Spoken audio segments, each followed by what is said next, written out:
जिस स्त्री ने ऋषियों को जन्म दिया, क्या उन्हें ऋचाएं जपने का अधिकार नहीं? क्या सूरज की किरणें ये पूछती है कि उसे देखने वाला स्त्री है या पुरुष?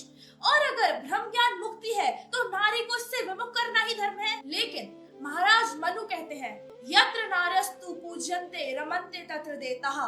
जहाँ नारियों की पूजा की जाती है वहाँ देवता निवास करते हैं। वही हमारे ग्रंथ कहते हैं, गायत्री मंत्र महान है, शक्तिशाली है, ब्रह्म का सार है। वहीं कुछ महान व्यक्ति कहते हैं कि स्त्रियों को इससे वंचित करना चाहिए। मेरा नाम हिमांशी है, मैं 13 वर्ष की हूँ और मैं उन सभी बाबाओं को समझाना चाहती हूँ कि परमपिता परमात्मा अपने अधिकारों में भेद नहीं करता। गायत्री में ऐसा क्या है जिसे स्त्रियां नहीं बोल सकती? गायत्री यजुर्वेद की छंद है जिसमें सैकड़ों मंत्र हैं। यजुर्वेद अध्याय 36 मंत्र 3। अब मैं गायत्री मंत्र का गूढ़ रहस्य खोलना चाहती हूँ। ओम, यह मुख्य परमेश्वर का नाम है जिसमें सभी अन्य नाम आ जाते हैं। भू, जो प्राण का भी प्राण हो। भुव, सब दुखों से छुड़ाने हारा। स्वा, स्वयं सुख स्वरूप और अपने उपासकों को सब सुख की प्राप्ति कराने हारा।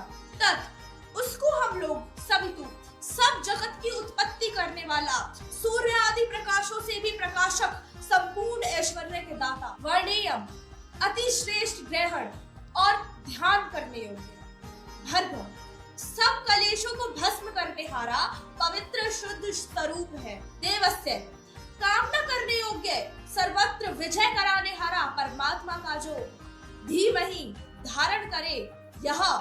यह जो परमात्मा ना हमारी धीय बुद्धियों को उत्तम गुण कर्म स्वभाव में प्रचोदयात् प्रेरणा कर। गायत्री मंत्र केवल परमात्मा का ध्यान है, बुद्धि को श्रेष्ठ करने की प्रार्थना है। तो बताओ, इसमें ऐसा क्या है जिसे स्त्रियां नहीं पढ़ सकती?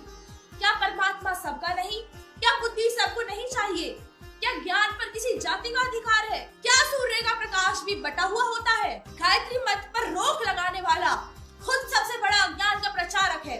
उसे ये नहीं पता वो किस दिव्यता को रोक रहा है। जो लोग कहते हैं राधे राधे, श्याम नाम या किसी एक नाम का जप करो वह मुक्ति देगा, उनसे सीधा सवाल है, राधे राधे जपने से कौन सा तत्व ज्ञान जागता है?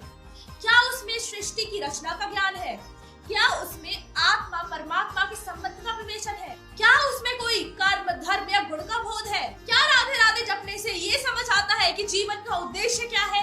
क्या इससे कोई संयम, त्याग, आत्मबल या विवेक मिलता है, या फिर बस भावनात्मक लहरों में बहने का नाम है? क्या वेदों में लिखा है कि राधे राधे ही एक अंतिम लक्ष्य है? क्या वेदों ने कभी एक व्यक्तिगत नाम को परम सत्य कहा है? वेद, मनुस्मृति, ब्राह्मण ग्रंथ, उपनिषद, रामायण, महाभारत, गीता, क्या इन्होंने राधा को परम सत्य कहा है? अब बात करते हैं वैदिक काल की उन स्त्रियों की जिन्होंने वेद पढ़े, जनेऊ धारण किया और ब्रह्म ज्ञान प्राप्त किया। माता रुक्मणी, जिन्होंने श्री कृष्ण के साथ हिमालय पर 12 वर्ष तप और ध्यान किया। माता सीता, जिन्होंने वेदवाणी के आधार पर लंका में अपने चरित्र की रक्षा की। ऐसे ही मैत्री, सावित्री, द्रौपदी जैसी विदुषी स्त्रियां हुई हैं। हम कहते हैं ईश्वर सब में है, फिर मंत्र को कुछ तक सीमित कर देना क्या उस परमात्मा की व्यापकता का अपमान नहीं? क्या ज्ञान का स्वरूप अलौकिक है तो उसे केवल पुरुष के जनेऊ से जोड़ना क्या एक आत्मिक अन्याय नहीं है? गायत्री मंत्र, यह कोई गोपनीय संपत्ति नहीं है, यह सूर्य की तरह है जो सबके भीतर आलोक फैलाने आया है। यह लिंग नहीं देखता, हृदय देखता है। यह चित्त नहीं भागता, चेतना को जागृत करता है। अब आते हैं विषय के उस पाठ पर जिस पर गायत्री मंत्र का सारा कंक्लूजन टिका हुआ है, यानी कि वैदिक प्रमाण।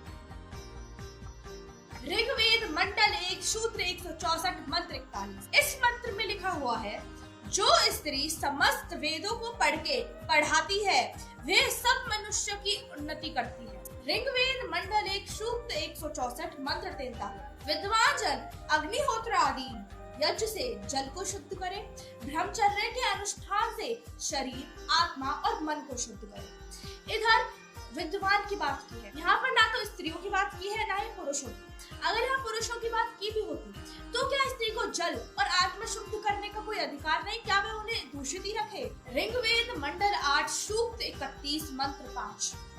हे देवो, हे विद्वानों, जो स्त्री और पुरुष शुभ कर्म में होकर यज्ञ करते हैं और ईश्वर की उपासना से अपनी आत्मा को पवित्र करते हैं और पवित्र मिश्रित अन्न को दरिद्रों में बांटने हैं वह सदा सुख पाते। इस मंत्र में दंपति शब्द आया है। दंपति शब्द स्त्री और पुरुष दोनों के लिए होता है। अथर्ववेद 5-14 सूक्त 2 मंत्र 71। हे पत्नी, मैं ज्ञानवान हूँ, तू भी ज्ञानवती है। मैं सामवेद हूँ, तू ऋग्वेद है। मनुस्मृति अध्याय 6 श्लोक 1।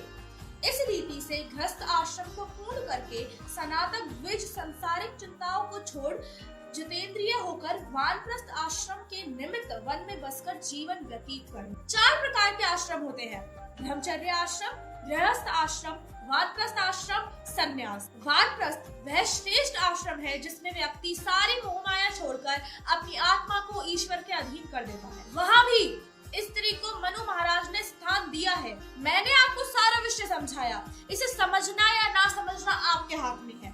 या तो आप इस विषय को समझ लोगे या आपकी हट बीच में आ जाएगी। ईश्वर कहते हैं सर्वप्रथम या तो मैं पूजनीय हूँ या मेरे बाद स्त्री है। मैं 13 वर्ष की हूँ और उन सभी व्यक्तियों को चुनौती देना चाहती हूँ जो कहते हैं स्त्रियां कर्म कांड और गायत्री से वंचित हैं और कहते हैं कि ये सब पुराणों में लिखा हुआ है। तो मैं पुराणों पर भी चर्चा करने के लिए तैयार हूँ।